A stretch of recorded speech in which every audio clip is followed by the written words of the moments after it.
Hi, I'm David Hamburger. Welcome to Fingerstyle Blues Handbook Volume 2, Alternating Thumb Style. This is one of my favorite styles of guitar playing, and I know it can look kind of complicated and intimidating from the outside, so what I'm going to do my best to do in these next 20 lessons is really break it down for you step by step. We'll start just by learning how to make the thumb alternate across the strings, and then work really hard on the coordination between the fingers and the thumb, all the while trying to keep track of the fact that what you're really doing is playing melodies over a grooving bass, not just playing a bunch of little finger movements. That's really important.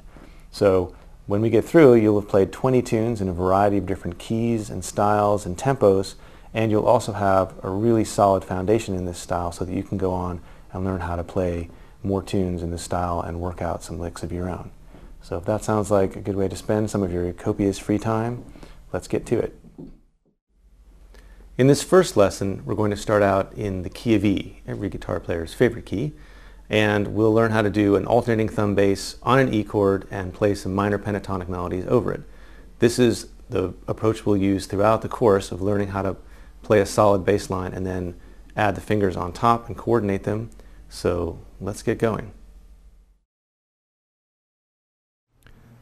In this first lesson, we're going to focus on getting the thumb to alternate, and then learn how to coordinate playing melody notes on top with your fingers while keeping the thumb going.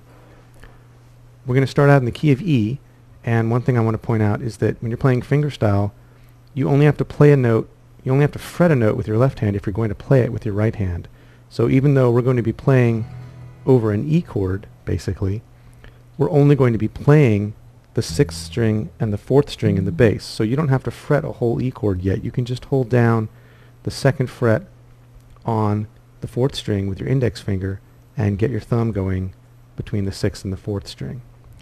And what I mean by that is that if you're counting 1, 2, 3, 4, counting out a pulse, your thumb is going to hit like this: 1, 2, 3, 4. So you're hitting the low string on beat 1, the 4th string on beat 2, the low string again on beat 3, and the 4th string on beat 4.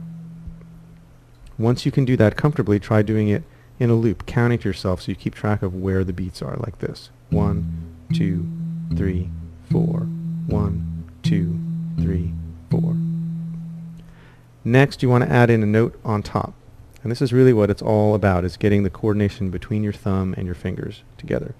So the main technique we're going to use for that is something called a pinch, and that means playing a thumb note and a finger note at the same time. I'm using my ring finger on the high string, thumb on the low string, and picking both strings simultaneously. That's a pinch. Now what we want to do is do a pinch with the thumb and the high string on beat 1 of this alternating thumb pattern. That's going to sound like this: 1, 2, 3, 4. So the pinch is beat 1, where you're hitting the 6th string, and then you follow up. You do the pinch, then you follow up 2, 3, 4 with the rest of the thumb notes. So if you looped that, it sounds like this: 1, 2, 3, 4, 1, 2, 3, 4. Next, let's add in a pinch on beat 3. So when we come back to the thumb note on beat 3, we'll do a pinch again on the high string. So we'll have pinches on the 1st and 3rd beats like this: 1, 2, 3, 4.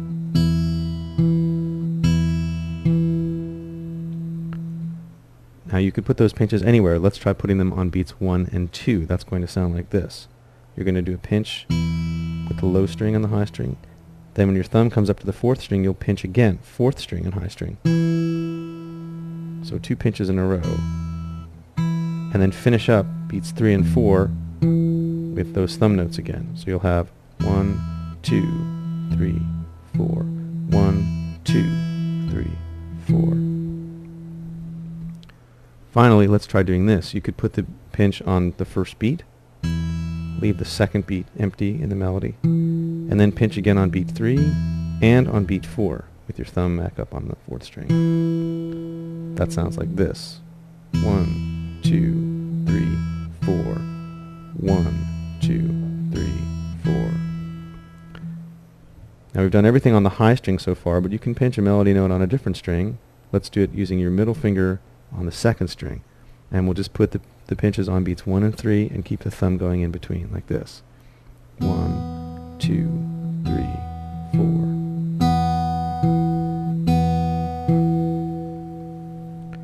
And when you can do that, try switching between strings in the middle of the pattern. So let's do a pinch on the high string, second beat open, and then third beat and fourth beat pinch on the second string. So 1, 2, 3, 4, 1, 2, 3, and keep it looped like that. Looping through these exercises is a really good way to make sure that you're playing in time, because when you get to the end of one, if you can get them to sort of loop seamlessly, then you'll know that you're not dropping in or adding any beats. I also should point out that I'm doing something here called Paw Muting, which I'm going to talk about more, but basically I'm resting my hand right where the strings meet the bridge, and that's where the thump is coming from, as opposed to letting the hand float over the top and the strings ringing out. So if you want to try that, just take the fat part of your thumb, part of your palm, and rest it right where the strings meet the bridge, and move it around back and forth until you find the amount of thump that you want to get. That'll just sort of naturally keep the bass kind of thumpy, but the high strings will still ring out and sound open. So once you've got these exercises going on, let's move on and learn a tune using some of these moves.